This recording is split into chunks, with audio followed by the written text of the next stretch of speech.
Since 2023, Nigeria's National Assembly has become more than just a legislative chamber. It's a stage where power, privilege, and patriarchy battle transparency, reform, and gender justice.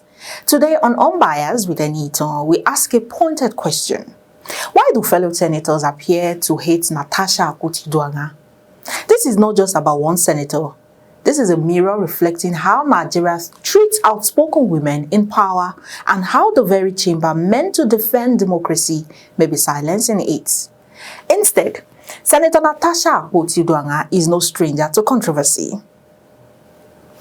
Representing Kogi Central, she is one of only 4 female senators in a chamber of 109, and this is so saddening. She came to national prominence not just through her election victory, which itself was a hard-fought legal battle, but through her bold, unapologetic interventions in Senate debates. I'm Senator Natasha Akpoti Uduaghan, representing the people of Kogi Central. My point of order is on Order 1B, which is slight amendment to the practice and procedure of the Senate, because it hinges on a matter of public urgent importance. It has to do with the ongoing demolition of an estate owned by Paul Osa in Abuja, that the Minister of FCT has recently ordered the demolition of the estate. And we have seen on social media and on the news that the big cries of the indigents, the residents of that estate. So, sir, we appreciate if you can quickly grant this prayer. One, urge the FCT administration to halt the ongoing demolition of the said property, as it does not fall within the purview of the reasons from the massive demolition being carried on presently. There are families living there, children who could be made homeless today. Please, I would appreciate if you kindly call for this halt of the demolition while the Senate looks into the issues at hand. Thank you, sir. Well, if that's the motion. But that visibility and voice have come at a cost. From verbal put-downs by Senate President Godswill Akpabio to targeted seat reassignments, a 6-month suspension, and even a recall process, Natasha has faced a unique kind of resistance, tensions between Senator Natasha and Senator Akpabio. The flashpoint, a change in her seat, seemingly routine, but one she interpreted as deliberately designed to push her out of camera view.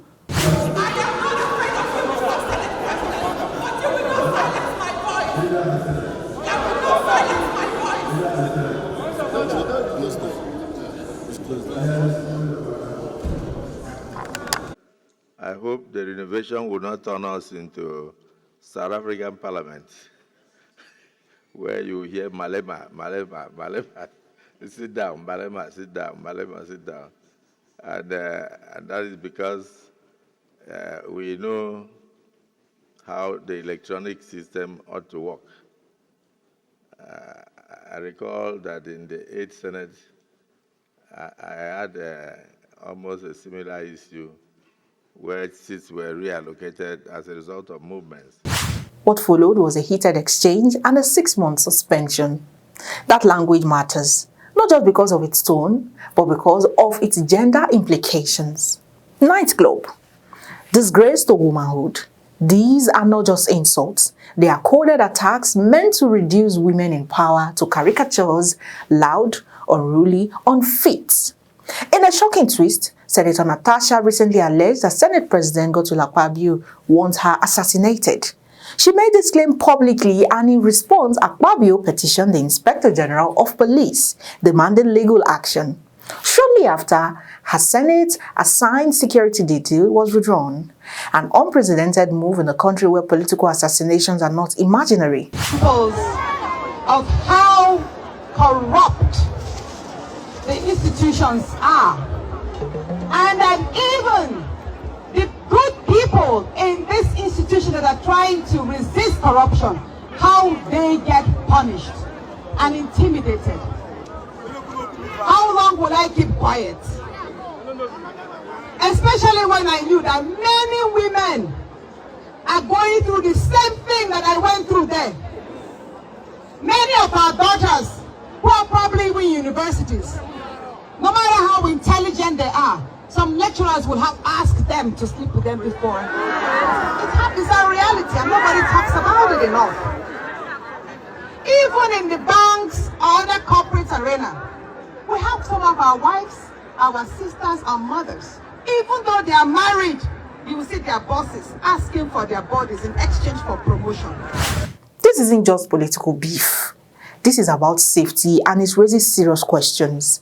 Is the Senate protecting the centers or punishing them?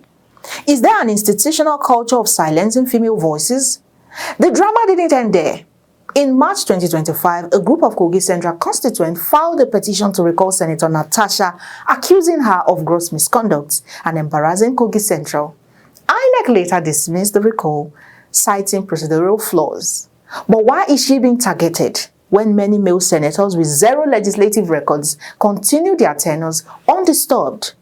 Where were these same constituents when their representatives failed to attract basic development to their communities? Central Senatorial District, Senator Natasha Akpoti Uduaghan is here to commission 800 solar street lights that was constructed in Adavi, Okene and Okehi local government areas.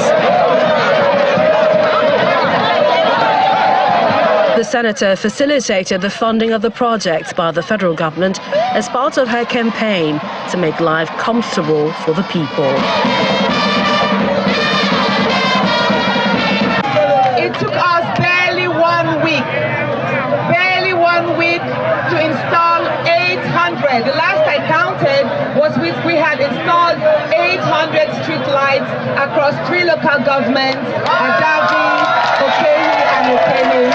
And we are going to call this the phase 1. We are calling all of this the phase 1. The recall effort appears less like grassroots democracy and more like a weaponized political tool against the woman who refuses to play by Nigeria's patriarchal scripts. Remember Senator Onyekachi Nwebonyi's outburst against Obi Ezekwesili, a former minister and a World Bank vice president. He didn't just disagree, he dismissed her as an insult to womanhood and brought up her age and grandmother status on live television. Shut up and take him out. Smell him out. Smell him out. Look like a dog. Look at you. Big fool at 70. Fool at 70. How can you talk like that? As I've been a senator. I take exception What do you mean? A senator. Why are you talking to me like that? You are a disgrace to the Senate. You are an insult to womanhood. You are an insult to womanhood. And you are here to tell the world that you have not changed. You cannot You are violate here to my tell the right. world that you have not changed. You At are 70, you have not changed. you are a And we're scoundrel. supposed to take it.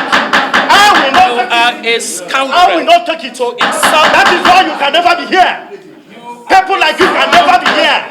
People like you can never be here. How can you be? How can you be a fool?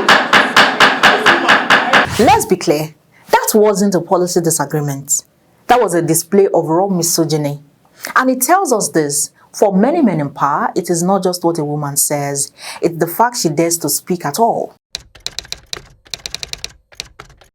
With only 4 women in the Senate and 16 in the House of Representatives, Nigeria ranks among the lowest in Africa for women's political representation, behind countries like Rwanda, Senegal, and even war-torn South Sudan. But even when women are elected or appointed, what do we get? For example, former Minister of Women Affairs Uju Kennedy Ohanenye advised women to act like fools in marriage to avoid domestic violence. She also backed down on investigating underage marriages in Niger State. Court declared senators. They missed the orientation. The management of the National Assembly is hereby ordered to organize periodic orientation, particularly for senators who are midstreamers, who can midstream and did not start when their colleagues started. These are not women appointed to drive change. These are women selected for compliance, not for transformation. This isn't just about numbers. It's about the quality of leadership women are allowed to bring to the table. If Nigeria's political institutions continue to exclude and humiliate outspoken women, then our democracy is not just fragile, it is fundamentally sexist. From the suspension of Senator Natasha, to the threat of assassination, to the public humiliation of women leaders and the failed promises of true female representation, the message is clear: fall in line or be destroyed. But it's also a message to every Nigerian woman watching me now. You are not welcome in politics unless you play by their rules. But you know what? Hope still exists. It lies in our ability to call this out, to refuse silence, to stand by leaders, male or female, who dare to question a broken system. Natasha Akpoti Uduaghan is not perfect, but her persecution tells us more about the state of Nigerian Senate than about her as a person. The women of Nigeria have always fought. From the Aba Women's Riot to the resistance of Funmilayo Ransome Kuti, they fought for justice when men were still comfortable with oppression. Today, in 21st century, the fight continues. And on Unbiased with Enitan, we will always say what they want. Nigeria cannot rise by keeping half of its people on their knees. Thank you so much for watching Unbiased with Enitan. If you found this video insightful, like, share and subscribe. Drop your thoughts in the comment section. And to all the powerful women watching this, don't stop. Nigeria needs your voice. I remain yours truly, Oluwatobi Enitan, saying bye for now.